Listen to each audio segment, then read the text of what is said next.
Silences are hard to see, and that is just fine with me.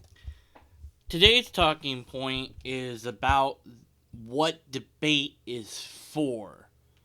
People get really hung up on what the reason for debate is. Like, oh, there's just no reason to debate people because they're just too stupid or too ignorant or they won't change their mind and it's just a waste of my time and they're beneath my level or whatever. And the purpose of debate is not necessarily to change their mind. More often than not, it's to change the mind of everyone else that's listening to that debate or reading that debate. The purpose is to sway the minds of the audience, whoever they might be, not necessarily the opponent. Idealistically speaking, it would be nice to go into an argument and agree that whoever had a logical argument and whoever didn't would win and lose respectively, and that the other person would change their mind. And that's what I personally try to adhere to. If I am presented with data or facts or a logically coherent argument or combination thereof, I'll accept what's presented as being there, or at least something worth investigating. If somebody says, well, I'm not going to do that, or I'm going to be shifty with it, or I'm going to tell you to do it, then I'm pretty skeptical about it.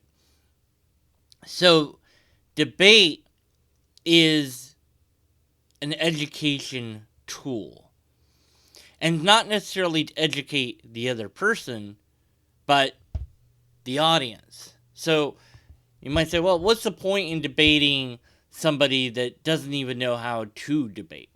Well, because it teaches, to some extent, how to debate, because they have to learn how to debate to do a debate, or at least they have to try to learn something that they haven't learned before to debate. And also it makes a point. It can show the audience their ability or lack thereof to engage in a civil conversation about a given subject with the rules in place that a debate brings to the table.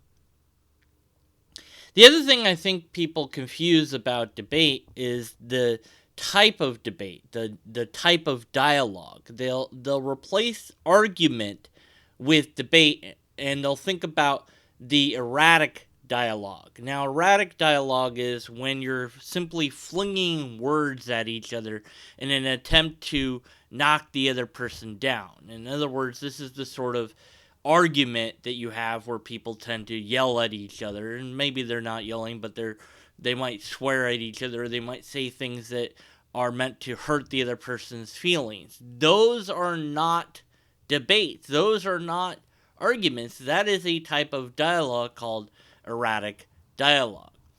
The nature of that dialogue is all based around some sort of deep core issue. And although the goal of the dialogue is to get to that issue, the methodology simply doesn't work. So, take out the trash. You take out the trash. It's your turn. No, it's your turn. I did it 2 days in a row. You haven't done it since last week.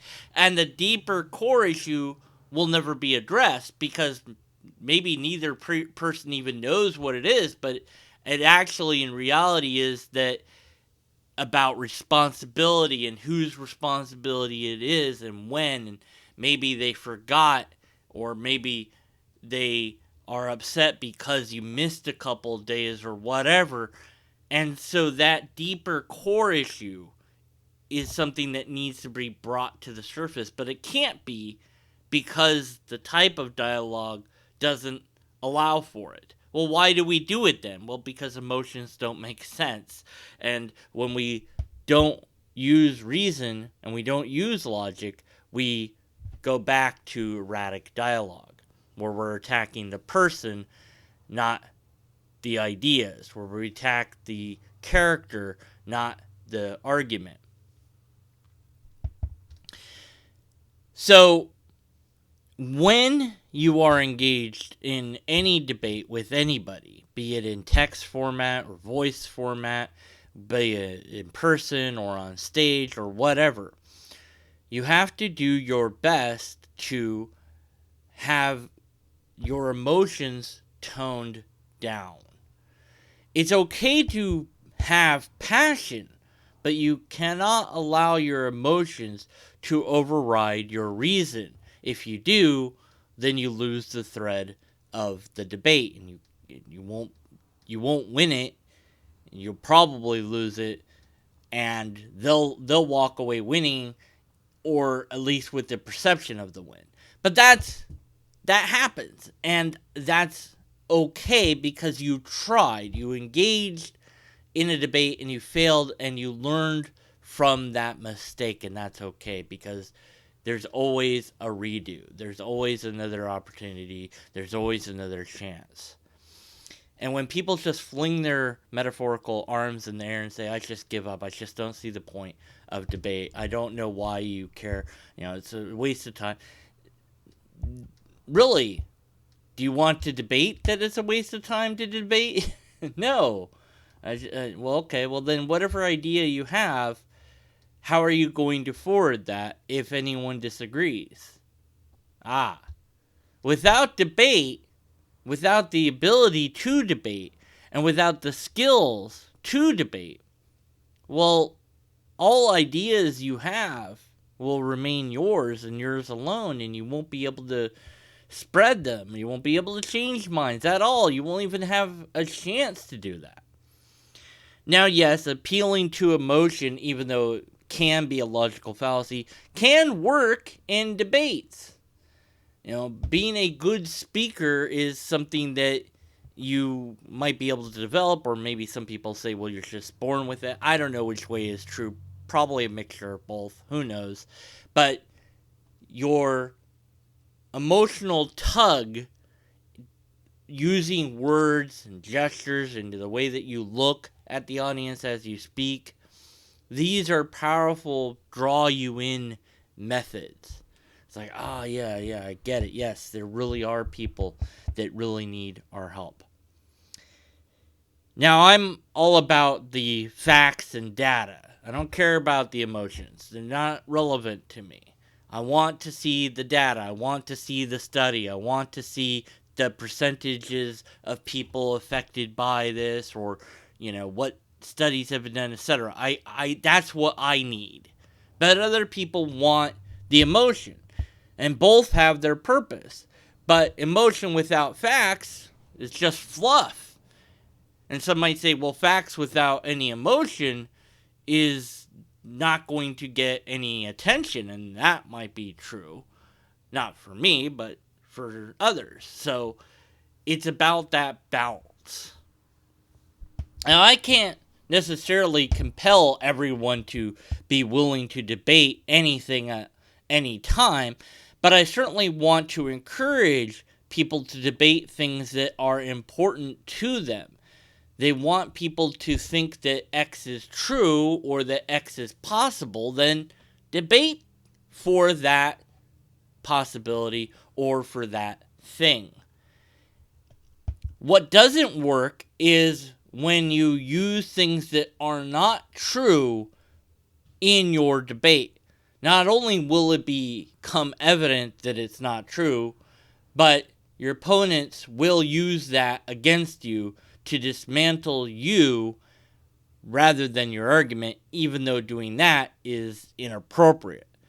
But it too has a role to play.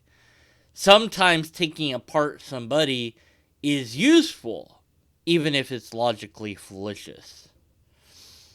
So, what's the best way to debate is a philosophical question. People have argued about how to argue for as long as we've actually argued. I prefer formulaic argumentations. Other people prefer other types of argumentations. I don't see a problem with essay-style arguments. They have their place and certainly are something that I have enjoyed trying to create in text format, but have not yet done in speech. But for everybody else that's like, well, I just don't see the point of debate, well, I gave you the points of debate. To teach, to critique, to analyze the ideas at hand. And you might walk out and realize, well, I was wrong about that. That was incorrect. I need to change my mind about that. When you lose, you've learned something. So it's a wonderful tool. It can get frustrating if your focus is in the wrong place. Hopefully this video and this talking points will fix that. Leave your thoughts on debates in the comment section below.